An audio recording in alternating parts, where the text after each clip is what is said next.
بسم اللہ الرحمن الرحیم۔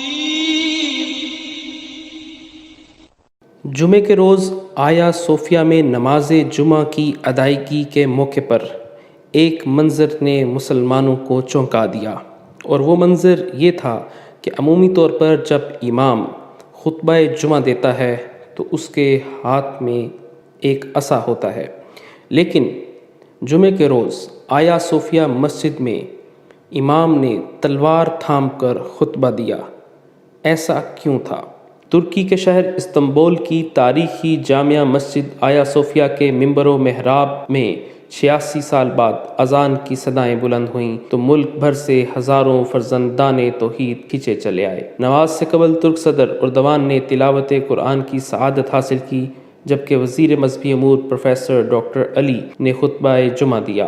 تلوار کو سیڑھیوں پر ٹیکتے ہوئے وہ ممبر پر چڑھے تو دیکھنے والوں پر جلال طاری ہو گیا۔ انہوں نے تلوار تھامے خطبہ دیا، جو خلافت عثمانیہ کے دور کی ایک روایت ہے اور فتح کی علامت سمجھی جاتی ہے۔ انہوں نے الٹے ہاتھ میں تلوار پکڑی، جو ایک طرف تو دشمنوں کے دلوں پر ہیبت طاری کرنے اور دوسری طرف اتحادیوں کو تقویت اور اعتماد دینے کا پیغام دیتی ہے۔ اس موقع پر امام علی ارباش نے تلوار تھام کر خطبہ دیتے ہوئے کہا کہ الحمدللہ، ہماری قوم کو گہرائیوں سے متاثر کرنے والی یہ حسرت اب نکتہ پذیر ہو رہی ہے۔ اللہ تعالیٰ کا لاکھ شکر ہے۔ انہوں نے بتایا کہ آیا صوفیہ کی عبادت کے لیے کھولے جانا مسجد اقصیٰ سمیت پوری دنیا میں مظلوم مسلمانوں اور مساجد کے لیے آب حیات کی خصوصیت رکھتا ہے۔ اس کے دروازے تمام تر مساجد کی طرح بلا کسی تفریق بازی کے تمام تر بنی نوع انسانوں کے لیے کھلے رہیں گے۔ اس مسجد کے معنوی اور روحانی ماحول میں ماضی کی جانب سفر بلا رکاوٹ جاری رہے گا۔ امام نے اس موقع پر خطبہ جمعہ کا آغاز نبی صلی اللہ علیہ وسلم کی اس حدیث مبارک سے کیا، جس میں آپ نے فتح قسطنطنیہ کے بارے میں خوشخبری دی۔ قال النبی صلی اللہ تعالی علیہ وسلم لتفتحن القسطنطنیة ولنعم الامیر امیرها ولنعم الجیش ذلك الجیش۔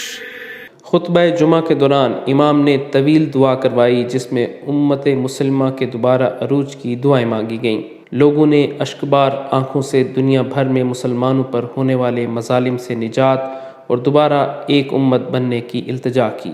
اللہم ربنا یا ربنا تقبل منا انك انت السمیع العلیم وتب علینا یا مولانا انك انت التواب الرحیم واهدني واهدنا ووفقنا إلى الحق وإلى طريق مستقيم ببركة ختمات القرآن العظيم وبحرمة حبيبك ورسولك الكريم واعف عنا يا كريم واعف عنا يا رحيم واغفر لنا ذنوبنا وذنوب آبائنا بفضلك وجودك وكرمك يا أكرم الأكرمين ويا أرحم الراحمين۔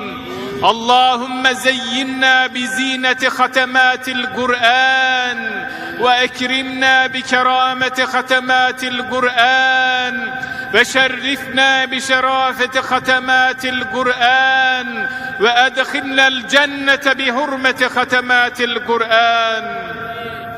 استنبول کی جامع مسجد آیا صوفیہ میں خطبہ جمعہ اور دعا کے دوران روح پرور مناظر دیکھنے میں آئے۔ نماز میں خواتین اور بچوں کی بڑی تعداد نے شرکت کی۔ آیا صوفیہ میں 86 سال بعد نماز کی ادائیگی پر نمازی اشکبار ہو گئے اور ہر طرف اللہ اکبر کی صدائیں بلند ہو رہی تھیں۔ ترک صدر رجب طیب اردوان نے جامع مسجد آیا صوفیہ میں نماز جمعہ کی ادائیگی کے بعد فاتح قسطنطنیہ سلطان محمد فاتح کی قبر پر حاضری دی اور دعا کی۔ اردوان نے آیا صوفیہ مسجد کبیرہ کے نام سے ٹویٹر اکاؤنٹ بھی کھولا، جس کا بسم اللہ کے پیغام سے آغاز ہوا۔ اس موقع پر 18,000 پولیس اہلکاروں کو سیکیورٹی پر مامور کیا گیا، جبکہ 8,000 ڈاکٹرز اور 110 ایمبولینسز طبی سہولیات کی فراہمی کے لیے تعینات رہے۔ ترکی کے 3 امام اور 5 مؤذنوں کو خطبے اور اذان کی ادائیگی کا شرف حاصل ہوا۔